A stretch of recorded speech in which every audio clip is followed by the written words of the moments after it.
is determined because the St. Mary's has found the only gap in Trail Ridge, which Trail Ridge is a 160-kilometer ancient barrier island.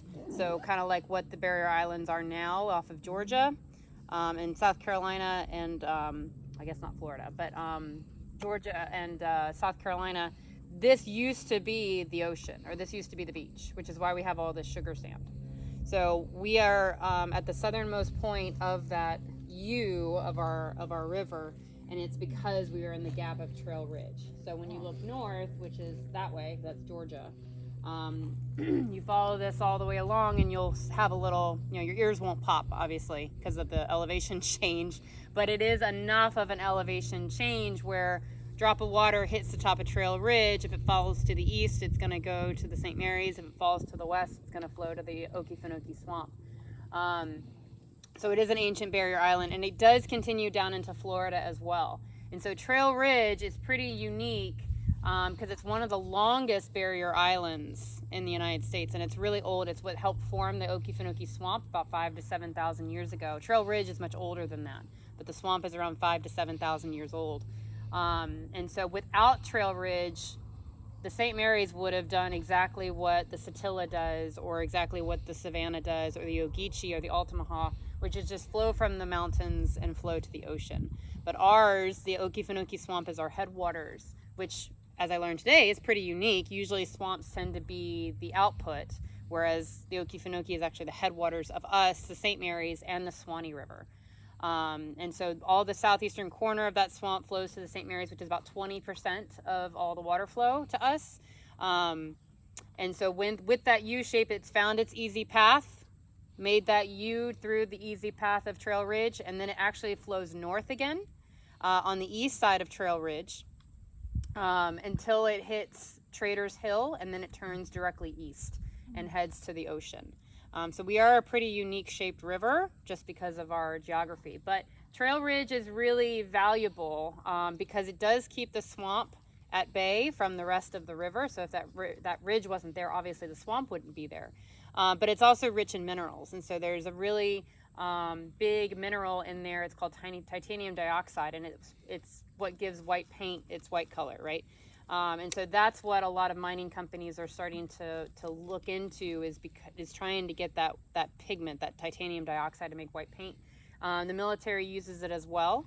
So there are some companies that do mine it on both sides of Trail Ridge, on both sides of the state, or on both states. And then there's currently a proposed one that's going to go on that's being looked at by Georgia EPD for their permits currently, and it's in St. George, which is just north of us. So we just went under Okefenokee Parkway. So if you went north along Okefenokee Parkway, you'd pass through St. George and then up into Folkston, which is where the refuge is. But that's kind of where we're situated. So we're on that bottom shape of that U, which is pretty cool. So you're now hit the southernmost point of the St. Mary's River. Yay! Imaginary flag in the ground for that one. And does anybody have any questions about anything you've seen or anything about the St. Mary's? So Trail Ridge was that a continuous barrier island that was all one? Mm-hmm. Whoa, Yeah, that's this is insane. the only opening. Yep. The only opening. We found it. Or the river did, not me. And the elevation drops from Trail Ridge down 100 and something feet? Yeah, so the top of Trail Ridge, I mean, of course it changes, the elevation changes, but from my research, just because of the mining project, it can be about 175 feet above elevation. And then it drops, obviously the gradient drops on either side of it. And again, you won't feel it if you go up and over it, but it's enough to make the water, determine which direction the water goes.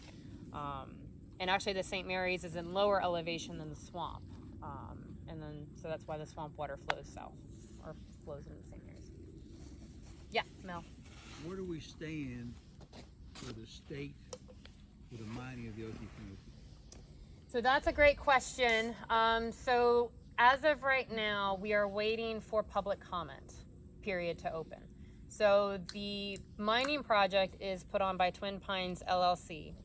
They're an Alabama-based mining project, and they have proposed around 580 acres of a mining. They call it a demo mine. It's phase one, right? So they have applied for a land use permit. They have applied for an air quality permit. They have not applied for a discharge permit.